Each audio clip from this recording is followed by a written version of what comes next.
Faith here with your podcast Welcome Toast. Mealtime is when the kids sit down to continue eating. Listen to our show in small bites or enjoy the whole thing. I got that sunshine in my pocket, got that good soul in my feet. I feel that hot blood in my body when it drops. I'm Faith Middleton. Is there a more talented cook and teacher anywhere in the world? My answer is no. Jacques Pépin, former head chef to the President of France, recipient of the French Legion of Honor, author, TV chef. This man has managed, despite being a genius as a chef, to find a way to translate it all for us, for the home cook. His new book is out, and I emailed Jacques immediately to say it is my favorite book he's ever done. It's called A Grandfather's Lessons in the Kitchen with Shorey. Now, Shorey is Jacques' 13-year-old granddaughter. Maybe you've seen her on his show. This book has such great recipes, and Jacques' opening essay about what it means to cook with kids and eat with kids is just phenomenal as a family. So are the recipes, as you're about to hear. We'd like to welcome, by the way, I'm with Alex Province, Chris Prosperi, Mark Raymond, senior contributors on the show. So we'd like to welcome Jacques Pépin back to the show and his granddaughter, Shorey. Thanks for being with us. Thank you.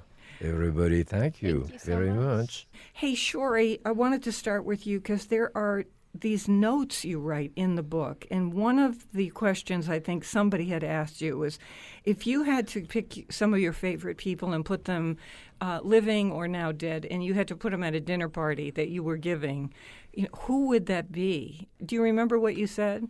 At the time, I was really interested in a lot of different things, and I remember saying Malala Yousafzai, Taylor Swift, Stephen Hawking, Albert Einstein, and I think Barack Obama, too. You did. And yeah. I thought, I want to be at that dinner party. I love I'm working out on the menu. I'm working the menu. Jacques, what are you thinking? A little bit of garam masala for one, and maybe, I don't know, but the food which is going to touch our heart, the food that you love to eat, that's how you cook. You cook with passion or with love, You cannot cook indifferently. I wanted to start with the two of you talking about this thing that you call, I guess it's 1/2 cheese souffle and 1/2 flan. I adore this idea. It's almost like a cheesecake in a sense, but savory. And with the eggs in it, I learned that from my mother, that even if you don't separate the eggs, like in a pâte à choux, for example, cream puff dough, then it's still going to go up. So it's a little heavier than a souffle, but it's lighter than a flan, so it's somewhere in between. And it's easy, certainly very easy to do.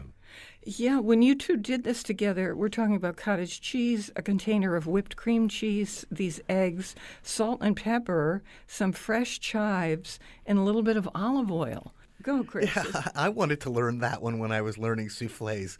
The nightmares I have of learning how to make a classic souffle kept me up for months. and it is one of my favorite things to have a cheese souffle, but I thought on a Tuesday that I could make this was absolutely thrilling to me. And Shorey, you were able to do it too. Yeah, it's a really simple recipe that we did together. And you can do it way ahead, it doesn't really matter. Even the day before, you put it in the refrigerator, ready to go into the oven. Oh, really? That's the best. That's Isn't the it? best right there. There it is. That is the winner. Okay, how about this roast chicken on garlicky salad? Yes. Go yeah, ahead. This is really delicious, and it's a really simple and easy, and it's great for weeknights. So explain what it is then. So we actually used a roast chicken from the store, and then we make a dressing, and we put it on a bed of lettuce with the dressing. So yeah, but we saute some shallot, I believe, some garlic, some olive oil too. And you cut the chicken with a shears, and so you arrange that on beautiful salad and sprinkle all that sauce on top, garlic and so forth. So all of a sudden you buy something and you make it your own, and that's what happened with that. So it's super easy. Of course you can roast your own chicken, but it's fine to go to the rotisserie market and buy a chicken too. And I want to thank Jacques and the publisher for allowing us to post that recipe at the website. We love where you can on a weeknight grab something at the supermarket, the rotisserie counter, and then step it up a little the way Jacques has with a few ingredients. Yeah, love that. And a rotisserie chicken's the same price almost as a raw chicken. No, it's cook it crazy. For you, right? Yeah, it's pretty Sometimes it's reasonable. sometimes it's less expensive. Yeah. Yes. And who has the time, especially during the week with all those kids and all their different activities and things like that. So Jacques, about what Mark Raymond is saying right now, you have a thing where you really feel like families should sit down and eat together despite all the activity going on. Tell me about that. Well, certainly at my age, I'm 80 years old now. I mean, how do you speak with a teenage? It's another world. It's another way of communicating. I mean, I am faster with my hand than she is with a knife, but she's much faster with her iPhone or any other type of thing with her hands. So, communication is not that easy, but then we find a common ground. I mean, we can cook together and talk, and one discussion on food lead to another discussion, and certainly during the cooking time, but even more so during the time spent around the table. So, that type of occupation is a bit of a kind of glue which hold the family together, So, yeah, that's important to us. Shorey, do you find that you get to talk about other things besides food? Oh, yeah, absolutely. My grandfather and I, and my mom and I, my dad and I, whenever we cook together, we talk about plenty of things besides the food. I mean, it's there. Sometimes we talk about it, but more often than not, we're talking about something else like life or math or politics, what's going on in the world. Yeah, yes, I mean, when we cook, I say, Shorey, give me a tablespoon of butter. Okay, how many tablespoons in one stick? How many stick in a pound? How many tablespoons in 2/3 of a cup of milk? So, she get into mathematics faster than me. Shorey, this is cooking school without the money. Right. With no better teacher on earth, by the way. For sure. Okay, the book is called A Grandfather's Lessons. In the Kitchen with Shorey, Jacques has done this book, and right on the cover you see Jacques and Shorey hugging each other, and the recipes are so terrific. And the philosophy, Jacques' philosophy about what we were just saying in here is terrific. Let's do another one. Sausage, potatoes, onions, and mushrooms, and papillote. So in a package. And this always looks so exciting when it comes to the table. And I always think, it's so bursting. Hard. Yeah. So tell us about this one. Well, I love this recipe because it's really so simple. You put all of the sausage and the potatoes and the carrots and whatever you want to add into the tin foil, into the wrapping, and then you add salt and pepper and oil, and then you wrap it up. You put it in the oven, and after it's done cooking, you take it out, and it's ready to be served. And then you sit down and wait and prepare a big salad. Yes. And open that, and that's a great meal. I mean, what I wanted to do in those recipes too, I'm not condescending to children doing little cute things, whatever. Those are serious recipes and good, but pick them up so that they would be very easy to do. For example, we have an Arctic char. She loves fish. Well, I show her how to cook it on a non-stick skillet without any fat, and you cook it down on fairly high heat for about 5-6 minutes, covered. So, by covering it, it creates some steam, which cooks the top of the fish. So you never turn the fish, you leave it on the skin. And while it's cooking, we add a tomato. So I cut a little tomato in pieces and with a hand blender, emulsify it with a tablespoon of oil, salt, pepper. So I have a puree of fresh tomato like this. And Shorey put it into the microwave oven for 35 seconds so that it's not cold. It's lukewarm and served with the fish. So very simple, and it's quite good. Healthy. And beautiful. Yes. Yeah. And beautiful, exactly. And, yes. So, Shorey, I think you and your family live in Rhode Island. Yes, we do. Just Yeah. outside of Providence. I love Providence. You're in the land of fish. So you're lucky that way if you love fish. And there's a story in the book, as you know, Shorey, where Poppy, your grandfather, Pépin, says, he didn't even hardly know what the word antioxidants was. That you said you loved berries because of the antioxidants, and I thought, oh my goodness, this is Claudine and She was her like husband. She was like 3 Yes. years old. Yeah. I had no idea what I was talking about. Yeah. Oh, I don't know. So, Shorey, how did you? And Jacques, you might have something to say about this, and Claudine, if you're there, you might also. We hear a lot about how kids, their taste buds are forming, and when they say they don't like something, they're not kidding, they're not being bratty. There's something about their development of their taste buds where they really mean it. They don't like certain foods until maybe later. You seem to like amazing things. How did that happen, do you think? I think the reason I like so many foods is just because there was no choice. There were a couple things that my parents gave me like a buy on. For example, I really don't like asparagus, so they don't make me eat asparagus. But with everything else, it's like, this is what we are having for dinner. This is what you're going to eat. And that was that. But she doesn't like my head cheese. No, I don't like head cheese. I'm with you, sorry. My dad made me head cheese, and I didn't like it either. No. Shorey, I'm Scottish, so mine was steak and kidney pie. That was my worst Oh, thing. boy. Yeah, right. So we have that papillote recipe with the sausage and the peppers and everything in the little container. That's so much fun to open at the table. We also said, do you mind if we put this on the site? These are chocolate, nut, and fruit treats. So we're talking That's about. what she likes. Yeah, me too. Yeah. We wish we could have this right now. So bittersweet chocolate, raspberries, strawberries, pistachios, almonds, hazelnuts, and a couple of sprigs of mint. Why don't you explain the way you do it? Well, this is also really simple, and I am definitely a dessert person, so I love this recipe. You just take the chocolate, you melt it in the microwave. You have to be careful not to scorch it, and then you put it into these little paper cups, and before it hardens, you add raspberries and nuts and fruit or whatever suits your taste, and you put it in the fridge. They cool, and then they're beautiful for like holidays and dinner parties and stuff. And these are those little mini paper cups, paper, cupcake. like cupcake things, yeah. And do you spray the inside with anything so that it doesn't stick, or no? No, we good just the way pour it them is? right in. Yeah. And you can put dry fruit, dry apricot, raisins, cranberry, as well as fresh mint. It's fun. And how, Shorey, do you not scorch the chocolate? What's the secret? My grandfather always says never put it in the microwave more than 40 seconds at a time, or else you're in danger of burning the chocolate.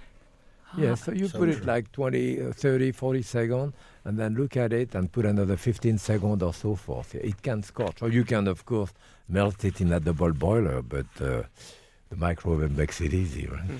So this is the start of your book tour. The book is called A Grandfather's Lessons, In the Kitchen with Shorey.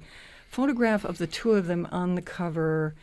And Beautiful photograph, too. And this is you know, Tom Tom. Hopkins. Perfect. he's so Perfect good. photograph. He's just Yeah. just So an amazing gifted. photographer and has such heart, and he sees heart in people.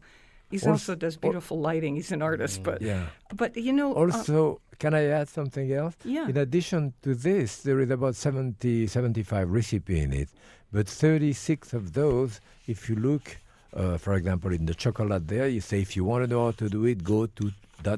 sur la table. And we did 36 video.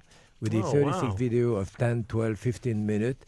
Tom also was the producer of those. He taped it at my That's great. house. Oh, really? So by the time I was done with this book, I had used all my little Post-its. And The book is pink. really, I will be cooking for about 40 years, you two. So this recipe for these mini sweet pepper treats, really, I love anchovies. Some people don't, but Me I too. do. This sounded so good to me. Now, these peppers... Jacques, these are like the padron peppers from Spain, right? But they're a little sweeter. Yes, it's more like Italian, the Italian long pepper, sweet pepper. But I mean, you can use, you can put poblano, depending whether you like it hotter. I mean, you have the principle here. You empty half pepper, you clean the inside and fill them up with baby tomato, anchovy fillet. You can put other things. In another book, I had done that with eggs. Yeah. in those Oh, yeah, I half remember paper. that. I put some grated cheese in the bottom Yeah. and break an egg on top of it and cook that. Actually, I cook the paper with like 4 or 5 tablespoons of water pre-cook the paper a little bit. And then after, fill up the cavity with an egg and some cheese and so forth and poach it. That was a nice way, with a lid also, so it cooked the top. One of the things that happened to me is I will often breeze through the appetizer section because I feel like I need to get to the entrees and the desserts for our people. Sometimes I'll stop at the soups. This time, every single appetizer, I thought, I have to make that. I don't think I've ever seen so many pages marked in a book. So these deviled eggs with salmon caviar.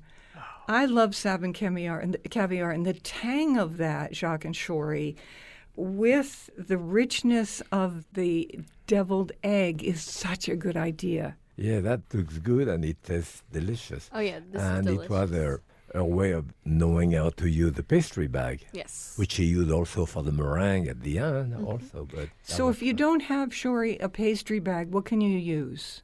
Well, you can take like a Ziploc bag and you can fill it up with that mixture and then just like cut the corner of it and use that. Yeah. That's great. There you That's go. good. I like that Okay. idea. And everybody seems to have their own personal recipe for what goes in with the egg yolks in your deviled eggs. And so I'm going with Jacques and Shorey's version. So cream cheese, mayonnaise, Dijon mustard, salt and pepper, and some fresh chives, and then the sprinkling of the Red salmon caviar, caviar. Oh, Oh, yeah. Oh, yum. You know what I was just thinking? I'm circling back to what Jacques said about having the videos to go with it. You can actually, I can see families cooking together, right? You get the book, you pick a recipe read for it. tonight, and then you can actually have the video playing in the background, and you can cook with Jacques and Shorey while Yeah, you're that's- cooking with that's your great. kids. That's a yeah. great idea. Yes. Or I like text, that. Brings text us a all link to your together. spouse. Yeah. I mean, Yeah. stop by the grocery store and Yep, or have yep. Get some children, Right. bring them home. Okay. By the way, let me just say that I learned last night that this book is just starting, and already multiple printings. Already, they've had to go back to press because it's being grabbed up like crazy, and I understand that. Okay, how about those cookies? I was completely dazzled by these cookies made from bread. Yes. How do you These- do it, you two?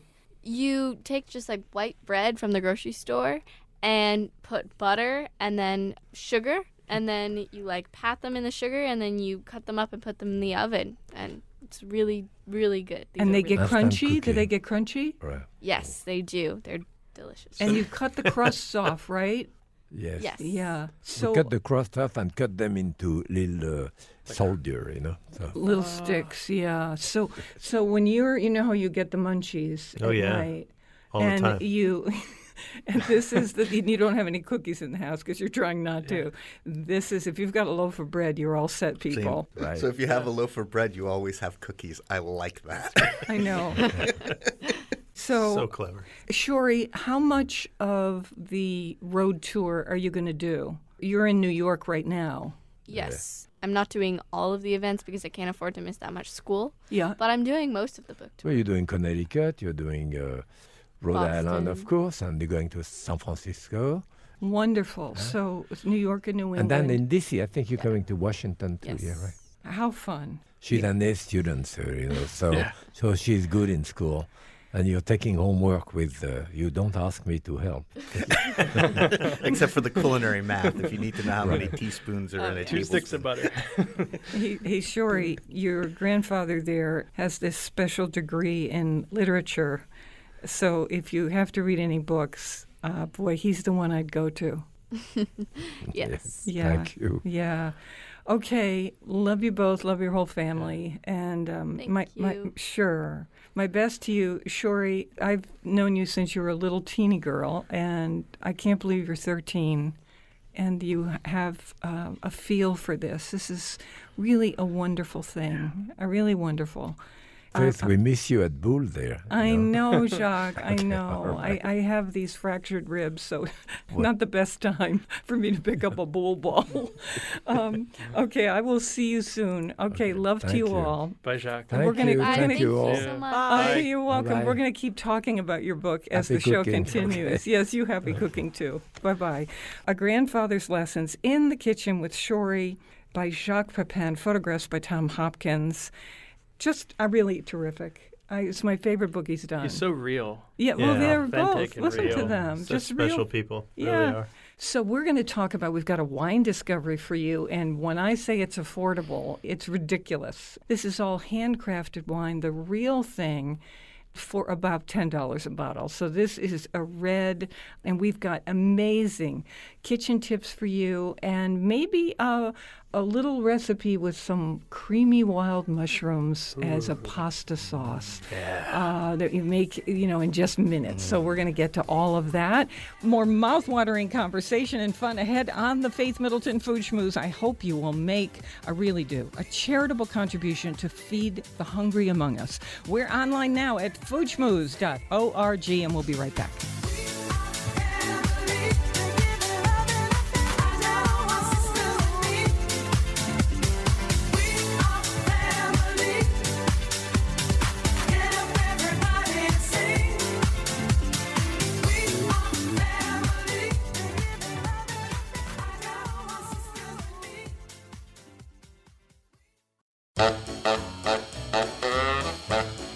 Beans and cornbread. Beans and cornbread. Beans and cornbread. Beans and cornbread had a fight. Beans knocked cornbread out of sight. Cornbread said, now that's all right. Meet me on the corner tomorrow night. I'll be ready. I'll be ready tomorrow night. I'll be ready. I'll be ready tomorrow night.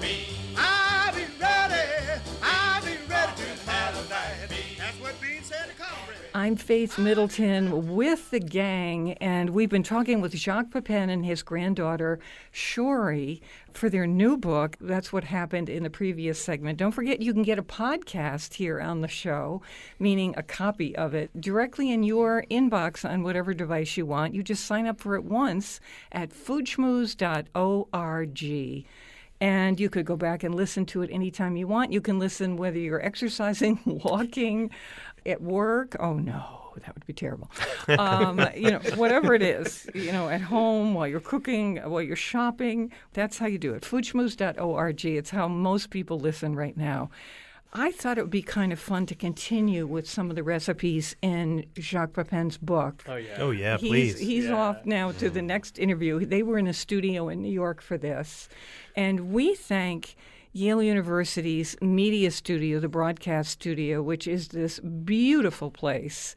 We thank them so much for allowing us to be their guests for this particular interview. We're in transition with our studios. More on that later. Kind of a surprise about that. But I wanted to do our wine. And then Sure. we've got these kitchen tips I can't wait to tell you about. I'm with Alex Province, who is a wine broker and lives in the city of Hartford. We have Chris Prosperi of Metro Beast Restaurant, co-owner in Simsbury, Connecticut, a wine broker, Mark Raymond. These are all the senior contributors. And we have senior producer Robin Doyen Aiken with us. Hey, Robin. And then, before we get to more recipes, including how to do sushi salmon cubes from your salmon fillet. Oh, I love it. Oh, yeah. We'll tell you how in just can't a minute. wait. This is from Jacques' book. Okay, I really like this wine, and I know exactly what I you. want to have go with it. This is from Chile. It's Santa Carolina Carménère. Carménère is a grape that, we don't talk about a lot, but it is one of the original 6 varietals from Bordeaux, generally as a blended grape back in the day. The lost stepchild. Exactly. I just love the fruitiness of this wine, the fruit forwardness of all the red berries, and it's Extracted. rich. There's a little grip to it dark. in there, so there's a little intensity to it as well, almost like a little white pepper. Yeah. I get Yeah. my mind immediately when I'm drinking. I put my nose in the glass, I smell it, I taste it, and then I think, what am I having with this? Well, what Lamb. are you? So this is a Yeah. kind of rich red, but not bang you over the head rich. In fact, I would be happy to have a glass of it just by sitting itself. around Yeah. talking. Absolutely. Little chill on it. As Yeah. we are That's now. Autumn, I mean, autumn. so this is around $10 a bottle. Yeah. This Santa Carolina was Winery of the Year a couple years ago. Correct. Again, we like this handcrafted, meaning hand harvested, All estate grown. There's handmade. They're not. not putting anything funky in here. This is all This is Wholesome. wholesome wine. wine. I'm thinking Well- a Sunday beef burgundy or beef bourguignon. You can't open beat a it. bottle of this. Oh, yeah. Crusty French bread. So if Oh, you go to fantastic. our website, we of course have a shot of the label. Call ahead to your wine store so you don't make a wasted trip. They can't stock everything. And we tell you what to say to them to make sure that they can look it up in the book. And they should have it to you within 24 hours because the distributor, we tell you who that is, will get it out to you. Right, Mark? Absolutely. Let me ask you one more wine question before we go back to Jacques' book and all of our kitchen tips. There is a thing that we do in wine tastings, all of us. Like during the week, I'm tasting a lot of different wines. You know, I'm having sips, and then there's a, I hate this, sounds kind of gross, but there's a spitting bucket. So Right. we're not sitting there drinking everything. You're spitting in the bucket because we're trying a bunch of them. So you can't sit there and drink it all. So you're swirling it in your mouth. You're smelling it in the glass. If it's a red, you're swirling it in the glass a little bit. One of the things that we do as wine tasters is to take a sip, and you're going to hear this sound. I'm going to do this because I have this Santa Carolina Carménère in my glass, and it is a way of, it's as if you were kind of drinking through a straw. You'll hear me do it where I'm running, it sort of like makes the wine bubble. I'm pulling in oxygen across the wine in my mouth, so it goes like this. Now, it's really a geeky thing to do. So I do it quietly. I don't let people know.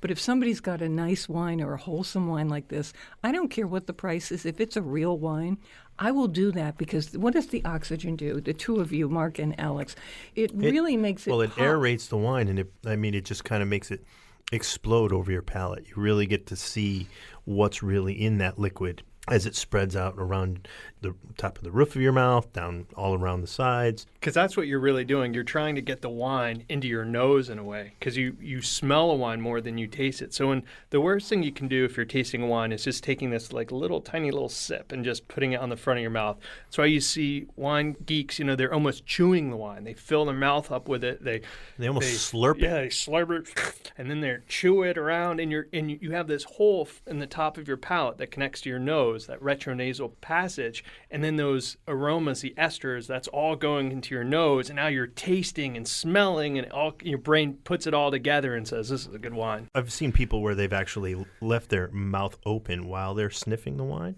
and you almost get a flavor profile into your mouth as well. Ooh, while I you're have not smelling heard it. that before. Yeah. It's like a moray eel. Yeah.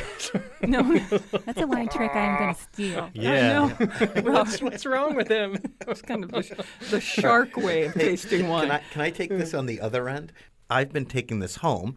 I add a little soda and an ice cube to it. Yeah. Right. And at the Spritzer. end of, a spritzer, and at the end of the night where I don't want a big, bold wine, I just want something to just end the day kind of thing, and I sit outside because it's still warm Little enough. club soda. Little club soda and just one cube, and I swirl it around, and I don't know. And a wine at $10, I feel like that's the perfect price, and it's a wine that can handle it, right? Because it's got big, bold flavors. A little water doesn't water it away, right? You still For get sure, good for flavors. sure. So while you're saying that, this sort of the art of tasting wine, not to be geeky, but to appreciate it to its fullest, there are some people who feel that after the first several sips, maybe half of a glass of wine, you're not tasting it more than you were during those first sips. Do you all agree with that? It's like perfume. If you smell, you get fatigue. Your body says, okay, I got it. I know what it tastes like. And then it goes on to something else.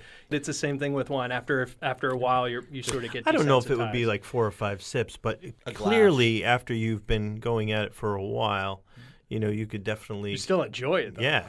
You Still you keep could drinking it. totally get It's why in palate fatigue. multi-course meals we do sorbet in between, right? Yeah. It sort of cleans Refresh out the your palate, mouth, refresh absolutely. the palate, and then it's like You'll tasting see- it the first time again. Professional tasters at these big tastings will switch from red to white and mix in some like sparkling wine, like to a do that. cava or champagne or prosecco or something. So if you're tasting a whole bunch of reds, throw in a white wine, and then it resets your palate, and then you can go back to tasting if you're ever at a charity event, for example. Here would be my ideal food, and I've put this up on the site because this is something that I adore. We're in the time now of mushrooms, and for people who are lucky, this is lots of restaurant people, or you've got a good neighbor, maybe it's you yourself, where you know what you're doing. You know how to forage for mushrooms, but also farmers markets selling them. They know what they're doing. Right. And so now you've got these combinations of mushrooms. So you buy a few of each. I would adore this with a creamy mushroom sauce on pasta. Oh, yeah. I would be in heaven. So I went in my file, and here's one that I do that I really love. You don't even have to write this down, people. It's this so is simple. just so easy, right? I sent Yes. it to all of you I last was night. looking at this last night. and I'm tortured like, us, I'm you making mean. this weekend. So hungry. you get a bunch of mushrooms, chop them up. Mushrooms love butter. Now some people can't have butter, so they're fine with olive oil, but they love butter. So I put butter in the pan. I get it, quite melted, maybe even just a little tan. But in any case, and then I throw these mushrooms into the pan and I stir them up and I let them get crispy in that butter. And the second they get crispy, I get half and half and glug, a couple glugs in there. Stir it a little bit, and now we've got this creamy mushroom thing going on. Now, meanwhile, I've got some pasta over here that's been boiling. Or a loaf of bread. Okay, yeah. Yeah. No, but the pasta's over here, and a it's fondue. I going. like your thought. So now you've drained the pasta. That's all stirred up. Now I'm going to grate into that pan fresh Parmigiano Reggiano. Never enough. Great. Just keep going. A A little ton of it pecorino, maybe? into the pan. Oh, you want Sure. sharpness, yeah. And then stir it a little bit more, gets all in there coated. Now I take my drained pasta and I put it in the skillet with the sauce. Soaks it right up. And I do a little stir again so it's all coated and then serve it. Last thing I do, a little more grated cheese. Right over the top. What did you say? Maybe a little. Never If you've got some diced chives around, throw them on. I have a sage Sure. plant outside. Sage would be perfect in yes. there, yeah. Roll it up, slice it. Oh, yeah. Now, little honestly, Yeah. butter in the pan with the mushrooms. They get crispy. You add a little bit of cream. You see what I'm saying? How easy this is. On a Thursday night, A you don't little know what bit to of have. cheese, grated cheese. You take the pasta, you throw it in there, stir it up a little bit more cheese. Put it on the plate. If you want some chives and you have them, good for you. Have this wine, Santa Carolina, $10 a bottle, and this pasta, Oh, yeah. and whatever else you might want. You know what I'm using this with? Potato gnocchis this Ooh, weekend. that's That's good. what I'm doing. I'm putting it over Yeah, potato same, gnocchi. same And sauce. can I tell you, this would be Oh. fabulous on polenta. And I Oh, was thinking, yeah. you keep a few frozen ravioli. Perfect. I'd put that over chicken. Chicken and Just, mushrooms. just Oh. sauce it right Yeah. over the chicken. Oh. That would be fantastic. Oh, I'm Sounds hungry like again. Meg Ryan. oh, yes. I'll have what she's having. Okay, here we go. Coming back to some of the recipes that Jacques talked about, or he didn't talk about in A Grandfather's Lessons in the Kitchen with Shorey, these sushi salmon cubes that he taught her to do and they do together. And so you go to a fish market for this because you want good quality, Right. because you're not cooking it. So you cut this salmon fillet into 1/4-inch cubes. You toss them with the salt and pepper and sugar in a bowl. And then you put it in the refrigerator for at least an hour, but you can do it for 2 days. You can keep it in there for 2 days. Wow. And then when it's ready, you just put the salmon on a platter. You coat the sides with herbs and sesame seeds. You put maybe a little drizzle of sesame oil on top or peanut oil, and then put a toothpick in each one. How about that? Oh, When people come over to your house. that is perfect. Is Yeah, that that's great? fun. Does anybody, Robin, do you cook your bacon in the microwave when because you've got the kids? You got No, I- Steve. I or do you do don't. it in the oven? You do? Chris. I do it in the oven. I do it in the microwave when I'm at home. You have could to do wrap it in a paper towel. Yeah, and then you don't have to clean the mess up and don't turn the oven on. So You don't get the bacon fat, though. I know. never, That's the I only thing, but I never bring that do home. it in a microwave. Why? Because I really feel that there's something about the texture and the richness of the bacon that is both crispy just enough and yet pliable. I mean, I have this But what thing if you're about in a it. rush? But I'm a convert because Jacques and Shorey, Jacques Pépin, says that his wife Gloria, who's a pal of mine, she taught him how to cook bacon in the microwave. So he cooks his bacon for 4 minutes at full power. And if it's not enough, then he starts doing these 30-second Zaps it. blasts. Is that how you do it, Chris? totally. Here's how it goes. He puts on a plate some paper towels and then puts the bacon slices on top. Then you just put a piece of paper towel resting on the top because it splatters. You put it in the microwave. You cook it at full power for 3 minutes. Remember he said he likes it for 4? He stops at 3 and then starts checking. So then he goes in 30-second bursts until it's exactly the way he likes it. He lets it cool. And then there you go. You can sprinkle those on anything, on salad, on cereal. And you don't have to clean the Cereal ice cream. And you My don't have to Cheerios? clean the Baked potato. stovetop. For some reason, I have yet to figure out how to do it. As soon as you take the lid off, the spurts are waiting in there. The bacon smell? Yeah, Or no, the the fat? bacon. No, the little specks of The fat. things that hit you it and burn gets- you. And it gets like everywhere. It gets up moisturizer. on the clock. It's on the wall. You have such great skin. Huh? It's the bacon. It's the bacon fat. You know, we're going to take a break coming up, and then we've got these great kitchen tips. But remember that tip that guy gave us where he bought the floor tiles Yes. and put them on all other burners Oh, right. except the one he's using? The grease spatters on those, and then he pops them in the dishwasher. Yeah, but you still have to. It's Brilliant. I love brilliant. it, but you still have to put them in the dishwasher. I always feel like when you Well, cook how long does that take? If you it's cook a bacon in the dishwasher. 4 microwave. minutes in the microwave is much you're faster. tempted to eat the paper towels afterwards and all the Oh, bacon. You want to wring No. them out. Wring You want 'em to out. wring them out. Put a sandwich, a little man. mayonnaise. So listen, I want to quickly after this next break, I want to talk about what they call salmon for grandma. This is Jacques' wife, Gloria Pépin, Shorey's grandmother. This is a wonderful salmon that's in this book.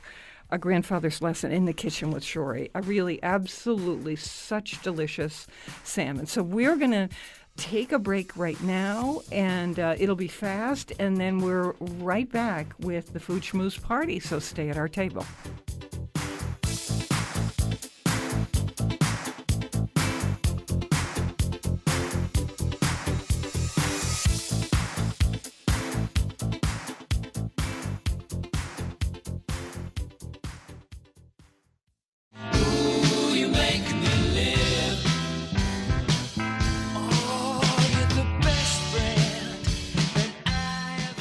I'm Faith Middleton, and we love the local. Please support your local food growers and food makers. This is the Food Schmooze Party. I'm with my beloved buddies, Alex Province, Robin Doyen Aiken, Chris Prosperi, and Mark Raymond. I almost had you two married for a second. I was going to say Chris Raymond We are. and Oh. Mark Prosperi Raymond. We exchanged last names. If you It's a broken up, bromance. they've broken It's a up. bromance. It's a definite Is there a bromance. hyphen? It's right, a hyphen. quick- It's a It's a hyphen. hyphen Yes. thing. Before we get to our kitchen tips, salmon for grandma in Jacques Pépin's book, A Grandfather's Lessons. So Gloria puts a marinade on her salmon, which is a tablespoon of maple syrup, dark soy sauce, ketchup, hot chili sauce, or like a sriracha, rice vinegar. And she's got some Vidalia onions that she sprinkles on there. And then you marinate the fish in this. Then into a skillet it goes. And she kind of steams it in the skillet. Absolutely delicious flavors. So many more recipes I wish we could get to. But I'm excited because these kitchen tips, you know what we do with these. I am in a kitchen and pretty much testing recipes all week, and we think that's our job, is to tell you what's good. So, Mark, you got something there? Oh, yeah. So one of my This is Food Network magazine. This is a Food Network magazine article, and one of my biggest pet peeves in my pantry is the brown sugar always gets hard. Like a And- rock. Like a rock. And then I end up taking it to like a cheese grater, or Chisel. I'm The trying to microwave. chisel it, and it just drives me nuts.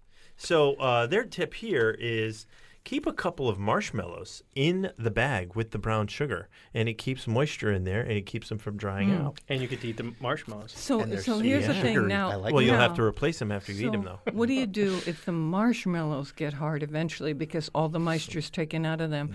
What can we put in there now A little to brown sugar. reinvigorate? Oh, the marshmallow. The marshmallow? It's a never-ending. To It goes on reinvigorate the forever. marshmallow. Do you lick them? I don't know. Okay. Maybe not. That wouldn't be good. Okay.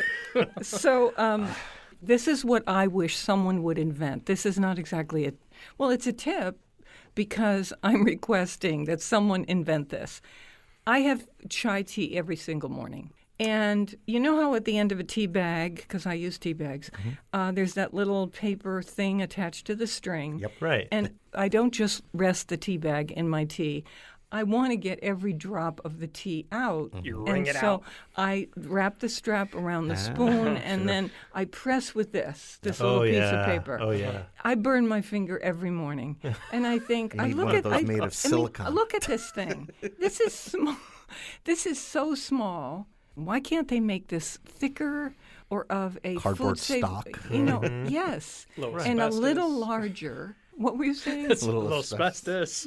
No. little kryptonite. Okay, so I'm going to not anyway. do that. I'm going to invent the tea press. It's like a little clamp that you can just squeeze, like, the lemon juicers. Do you know that people sell tea bag pressers? No, they You don't. I actually was just could making buy that up. one. I mean, it's so You ridiculous. can have a but tea thumb. I You know? just- It's like a little thing you I put want on the a thumb. company to do something. No, yeah, that's Okay. I like that. Chris, what do you got? All right, so this Okay. one's a good one. Kitchen if, tips, If here we like go. me, you never take the butter out in time. So what I'm saying is you keep your butter in the refrigerator, and you need some butter, and you want to spread it on that awesome bread. Yeah. And you go to it, and it's Yeah, hard as a rock. rips the bread. Yeah, and it's just Ugh, hard as a rock. that's the So worst. this is a great tip. It's a Food Network magazine one as well, where you just take a vegetable peeler, and you just peel thin shards of it off, and then you just put that on your bread. And I can already see It's those so little thin it melts. Yeah, I could already see those little things melting on my toasted bread. Yum. And you probably use Clever. less butter, too. And you use less butter less too. butter. Yeah, Okay. it's a a little great tip. ribbon of butter. I like that. A ribbon of Yes. A butter. ribbon Yeah. of butter. It, How looks, about- it looks fancy. Yeah. Oh, Yeah, yeah. it does, Robin. And then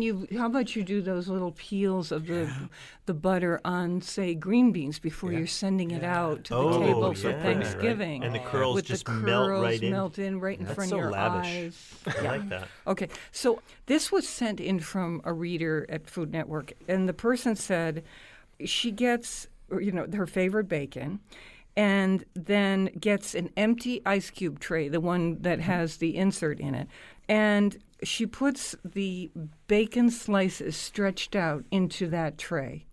They then become frozen. And then she takes those frozen strips and puts them in a zip-top bag back into the freezer again. So they're not absorbing any odors or anything. They're in the freezer in a thing.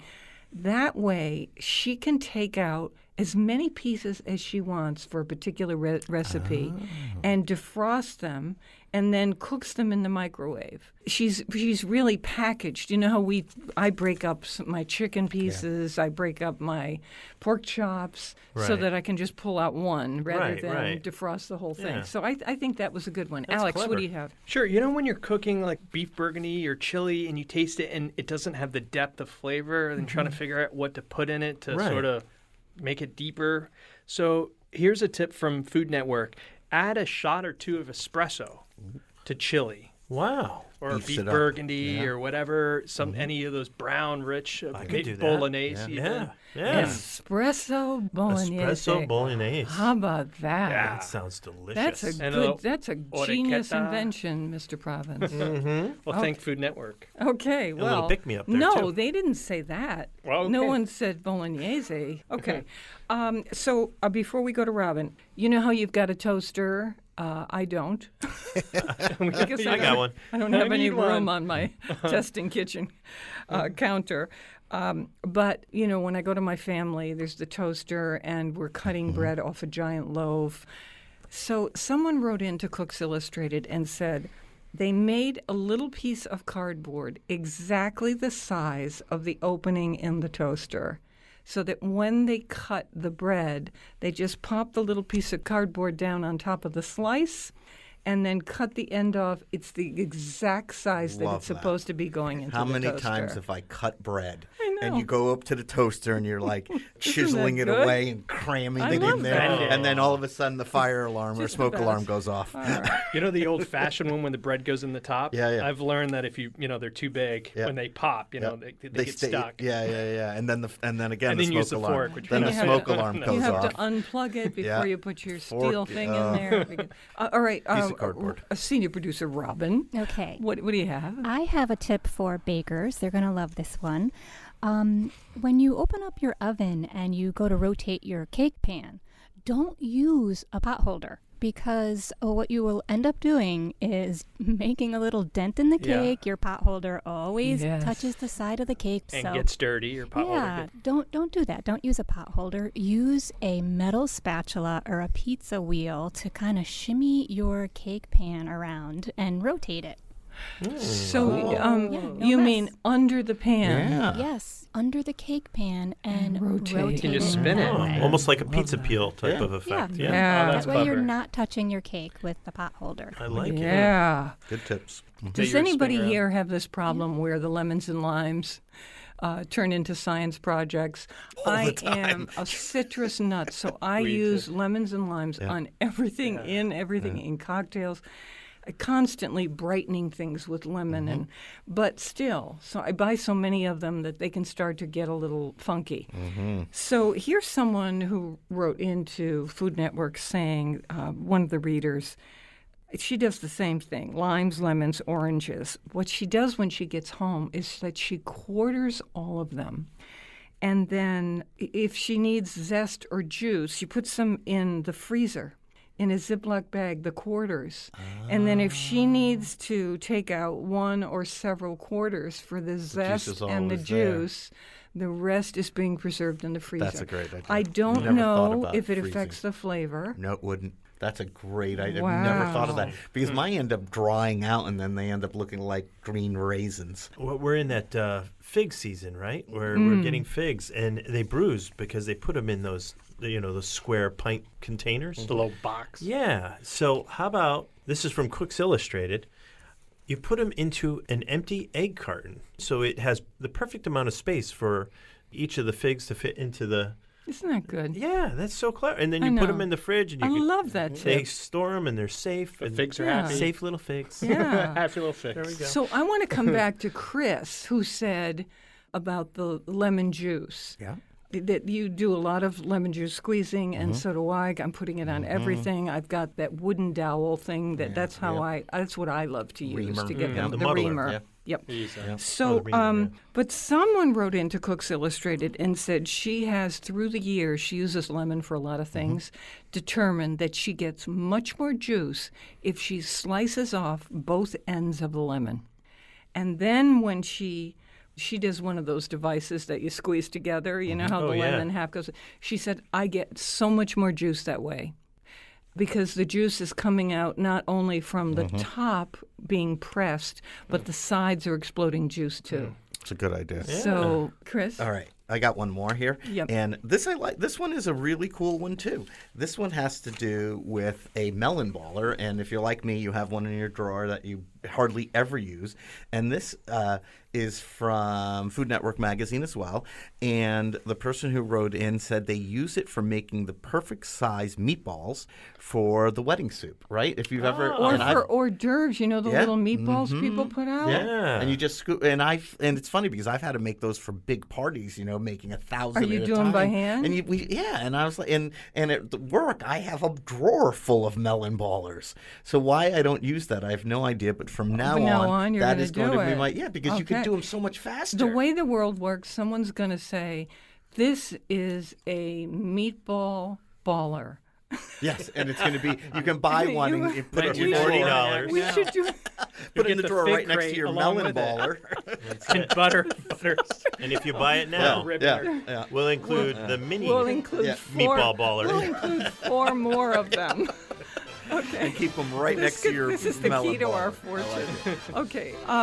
Don't forget, on the site, we have recipes from Jacques Pépin's new cookbook called A Grandfather's Lessons in the Kitchen with Shorey, his 13-year-old granddaughter, who is our guest on the show with him. It's terrific, this book, for young people and grown-ups to cook together, and delicious stuff. You know Jacques. And want to say thanks to my buddies. I love you all, and thank you to the Yale Broadcast Center for hosting us this time. Never eat more than you can lift. In New Haven, I'm Faith Middleton. Everybody eats when they come to mind. Hey, thanks for listening to the podcast on your schedule. And when you need a little more party in your life, we're here online at foodschmooze.org. And we hope you'll talk with us on Facebook. We're at Faith Middleton Food Schmooze.